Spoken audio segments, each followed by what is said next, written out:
मंत्री डॉक्टर मोहन आज भी परीक्षा ले रहा है। मुझे इस बात की प्रसन्नता है। मैं जिनके सामने बात कर रहा हूं, ना ये उस समय झुके थे, ना ये आज झुके हैं। जैसे थे वैसे के वैसे ही है।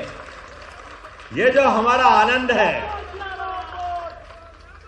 मनीष का जोश समुद्र की लहरों की उफान की तरह आगे आ रहा है। लेकिन मनीष, अब बैठ जाओ, मैं तो खुद आपके साथ ही हूं। हम अपने भावनाओं के जो ज्वार है उसका बचा के रखे, ये ताकत हमको और काम आएगी। अभी हमारी ताकत की जब जरूरत पड़ेगी तब उसका सदुपयोग करेंगे। अभी आज अपने बीच में, मैं आपके बीच में जो आया हूं, तो एक और रिश्ता मेरा उत्तर प्रदेश से भी है। मेरी ससुराल भी, उसके संबंध भी उत्तर प्रदेश से ही जुड़ते हैं। तो एक तरह से तो मैं अपना एक रिश्ता अलग प्रकार से उत्तर प्रदेश से देखता हूं। और मेरे फोरफादर लगभग 400 साल पहले आजमगढ़ से ही गए थे, तो वो रिश्ता भी है कि मैं अपने घर आया हूं, ऐसा मुझे लगता है। इसलिए इस धरती से विशेष प्रकार का प्रेम भी मेरा है।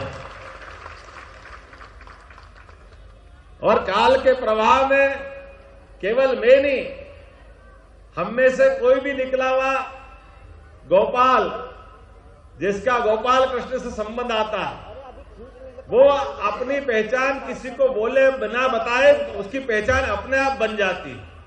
ये भगवान कृष्ण का आशीर्वाद भी है। और ये तो हम अगर भगवान कृष्ण के जीवन काल से देखें और सीखें तो भी ध्यान में आ जाएगा। एक ऐसा बालक जिसके पैदा होने के पहले, जिनके 7 भाई बहनों को अपने प्राण की कुर्बानी देना पड़े, उनका उत्सर्ग करना पड़े, कितना कठिन होगा ये मैं जो बोल रहा हूं। एक ऐसे बालक जिनके पैदा होने के पहले मां बाप को जेल जाना पड़े, वसुदेव देवकी महाराज को जेल के अंदर 20 साल निकालना पड़े, कितना कठिन काल होगा।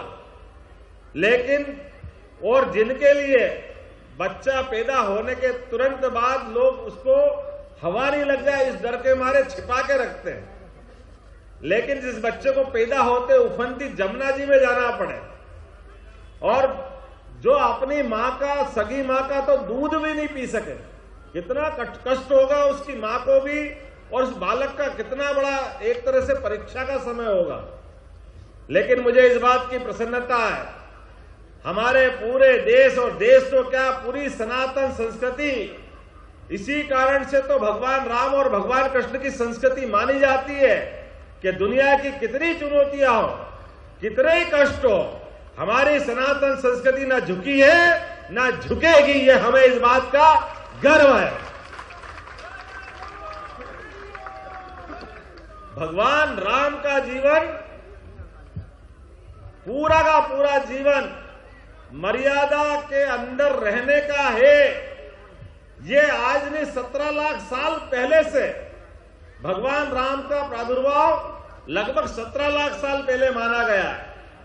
लेकिन 17 लाख साल के बाद भी 5000 साल पहले भगवान कृष्ण का जो जन्म हुआ, तो जिनने मर्यादा तोड़ी, उनको मर्यादा सिखाने का काम अगर किसी ने किया है, हमको गर्व है, वो गोपाल कृष्ण भगवान है। जिनने अच्छे अच्छे को ठिकाने लगा दिया, जिनके रोम रोम में धर्म समाया हुआ है, जो धर्म के अनुसार चलने के लिए मर्यादा में लोगों को रखना जानते हैं, जिनको कोई किसी प्रकार के भय नहीं, बड़ी से बड़ी चुनौतियां, बड़ी से बड़ी ताकतें, बड़ी से बड़ी सत्ताएं, जिनके आगे बोनी लगती है, जिनके आगे छोटी लगती है, हमें इस बात का गर्व है। हां, हम उस वंश के हैं जहां हम अपने श्री कृष्ण से हमारा संबंध जोड़ते हैं। और आप कल्पना तो करिए कितने प्रकार से भगवान की परीक्षा हुई, लेकिन कोई एक परीक्षा में भगवान कमजोर हुए क्या? 11 साल की उम्र में कंस का नाश कर देते, लेकिन उसके बाद भी समाज के लिए शिक्षा का महत्व क्या है, यह हमको सीखने वाली बात है। भगवान आते तो वृंदावन गोकुल से हैं, उनकी उस समय तक शिक्षा दीक्षा नहीं हुई, लेकिन समाज में आज भी हम सबको इस बात का महत्व रखना है कि हमारे घर में शिक्षा होना चाहिए। मुझे इस बात की प्रसन्नता है, भगवान ने सबसे पहले कंस के समापन के बाद भी अपनी कुर्सी नहीं पकड़ी, लेकिन बगैर कुर्सी पकड़ने के उन्होंने शिक्षा का महत्व बताया। ये हमारे लिए सौभाग्य की बात है।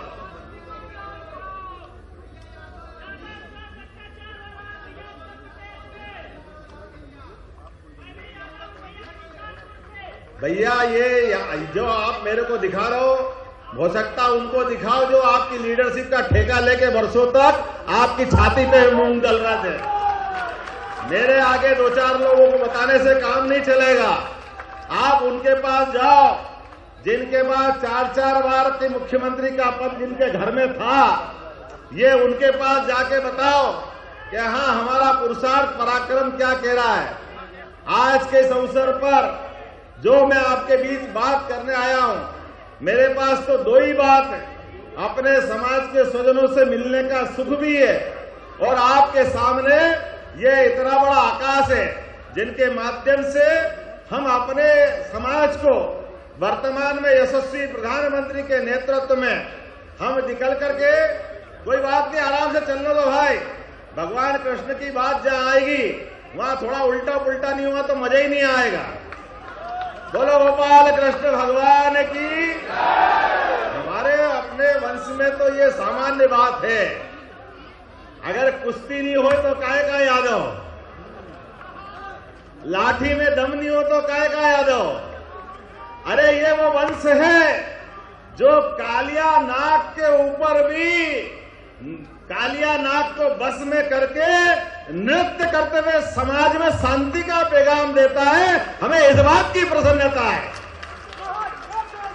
जो कालिया नाग की चुनौती से भी डरता नहीं है, जो इंद्र को चुनौती देता है, इंद्र से कहता है कि तू वर्षा कर ले, कष्ट लिया कितने ला सकता है, लेकिन ऐसे कष्टों के बीच भी सारे ग्वाल बाल सारे समाजजनों को ले जा करके सबके साथ खड़े होकर के जो मन में है वो अपने मन मस्तिष्क से समाज में स्थापित कर देता है।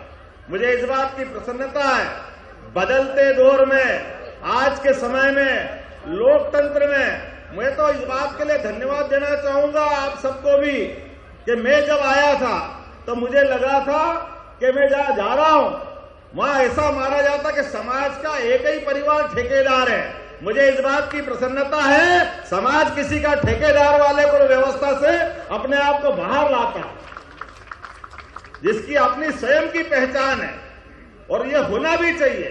मुझे इस बात का गर्व है कि आपके यहां से निकला हुआ एक किसान परिवार का बेटा जिसने अभाव और कठिनाइयों से बढ़ा, लेकिन अभाव और कठिनाइयों के बावजूद भी मुझे इस बात की प्रसन्नता है, मैं कोई दल विशेष का भी प्रचार करने की बात नहीं कर रहा हूं, लेकिन इस बात के लिए तो धन्यवाद दूंगा कि मेरे पिताजी कोई मुख्यमंत्री नहीं थे, मेरे पिताजी कोई राजनीति में नहीं थे, मेरे परिवार वाले इन व्यवस्थाओं को जानते भी नहीं है, लेकिन उसके बावजूद भी मेरे अपनी पार्टी के लोगों ने मुझे उज्जैन विकास प्राधिकरण का अध्यक्ष बनाकर 8 साल वो दर्जा दिया राज्य मंत्री का 2003 से 2010 तक। मुझे इस बात की प्रसन्नता है, उतने पे नहीं रुकी, पार्टी ने फिर एक और बार मौका दिया।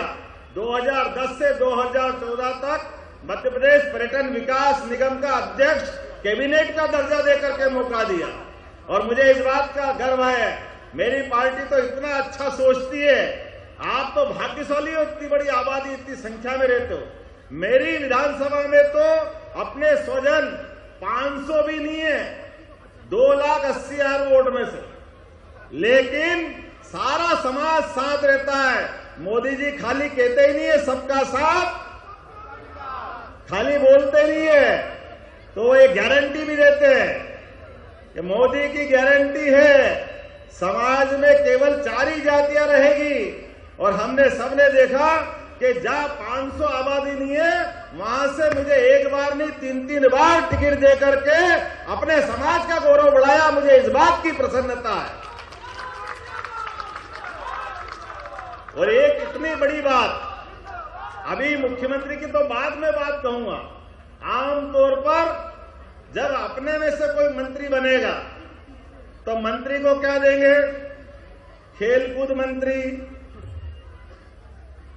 कोई ऐसा पशुपालन विभाग, कोई और चीज। लेकिन मुझे इस बात की प्रसन्नता है कि जैसे ही मैं दूसरी बार विधायक बना तो प्रदेश की उच्च शिक्षा विभाग का पूरा प्रभार मुझे दिया गया। मुझे इस बात की प्रसन्नता है, ये हमारे समाज का गौरव। लगभग 4 साल पहले और उससे आगे बढ़कर मैं तो आपने टीवी में देखा भी होगा, उस लाइन में भी नहीं बैठा था, लगभग आखिरी पंक्ति में बैठा।